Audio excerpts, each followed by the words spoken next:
Dr Awa Bocar Lital.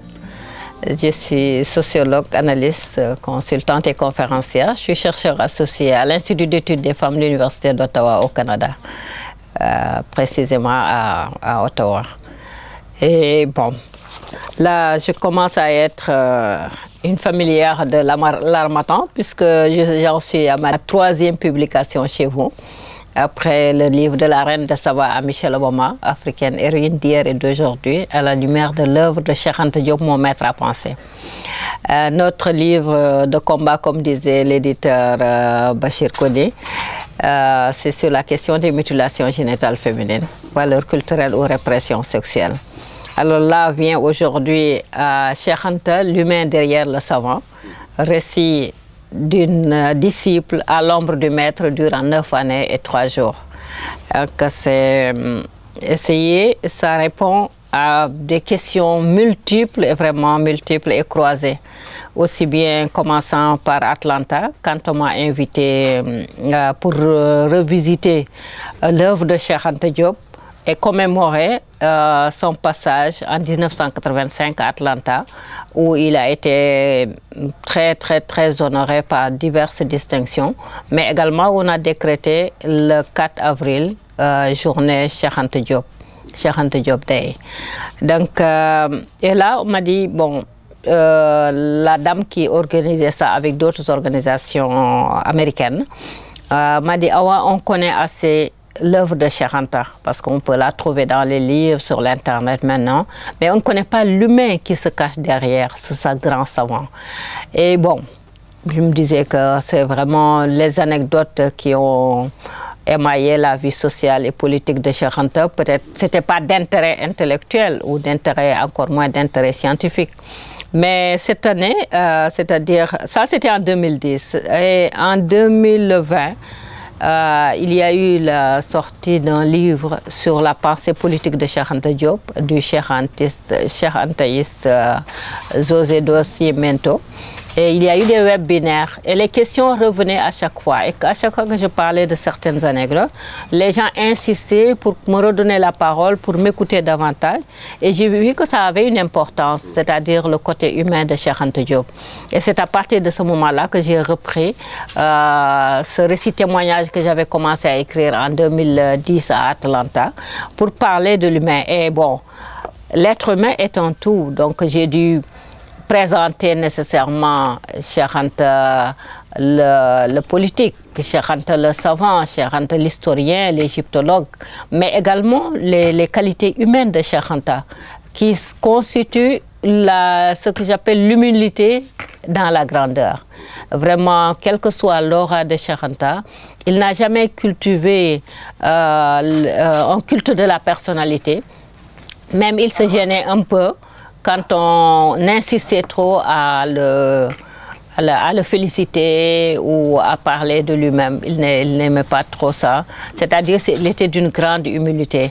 Il était également très respectueux avant tout de la paysannerie dont il disait que c'était vraiment le dépositaire des valeurs africaines. Il était très respectueux aussi des femmes, je développe ça assez.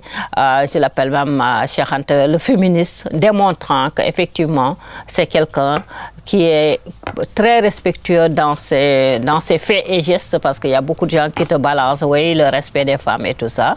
Mais quand tu les observes dans leur attitude et comportement de tous les jours, ça ne correspond pas du tout.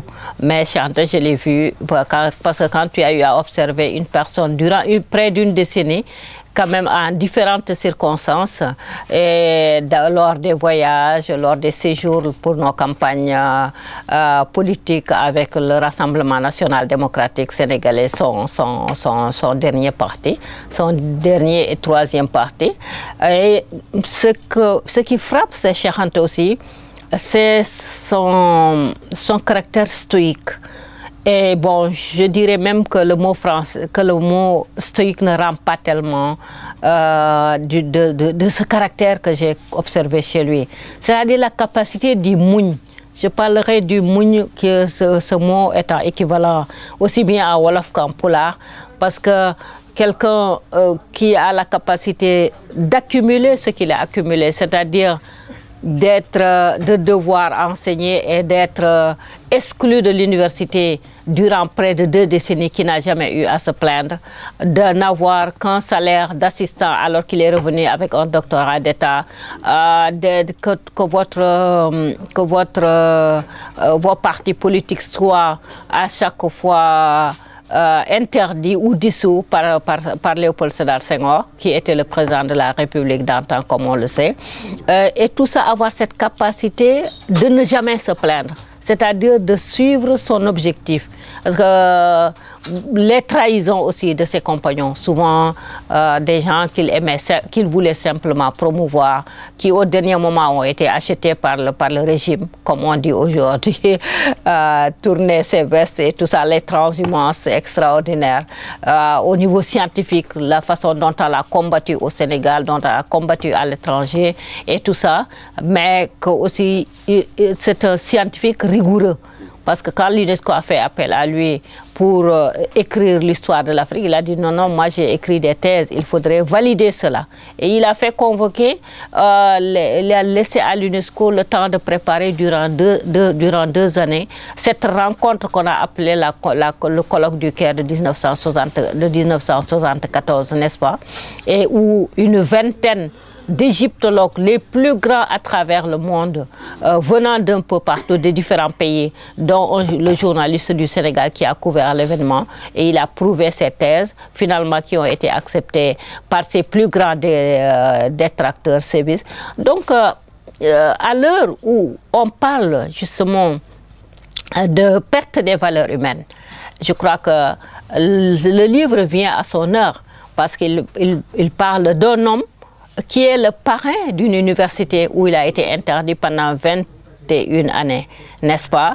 Sa capacité d'être respectueux, sa capacité du mougne, sa capacité aussi du pardon. Autant comme Mandela, qui a été quand même emprisonné pendant 27 ans, qui a su se réconcilier avec celui qui l'a emprisonné. De la même façon, Cheikh Anta a su se réconcilier avec celui qui l'avait vraiment malmené durant plus de 2 décennies, Léopold Sédar Senghor. Donc je crois que si les jeunes de l'université ou les jeunes africains et les jeunes afro-descendants, parce qu'il est très connu aux États-Unis également. Il n'y a pas une université américaine qui n'a pas de département d'études africaines, et partout c'est Cheikh Anta qu'on enseigne. J'ai eu à être à Philadelphie avec un autre scientiste, le professeur Molefi. J'ai trouvé des jeunes qui, s'ils étaient nés quand Cheikh Anta était vivant, ils étaient très jeunes. Mais c'est des gens qui, dans leurs différents domaines, s'accaparent de la pensée de Cheikh Anta Diop, parce que c'est ça ce qu'il veut, sa pensée, ses idées, pour reconstruire, pour la renaissance africaine, pour la reconstruction de l'Afrique, et également pour la réconciliation aussi, pour la reconstitution aussi des 2 parties de sa communauté séparées, c'est-à-dire laissant une partie sur le continent, emportant l'autre sur le continent nord-américain, mais également pour la réconciliation de l'humanité, pour la paix et la sécurité.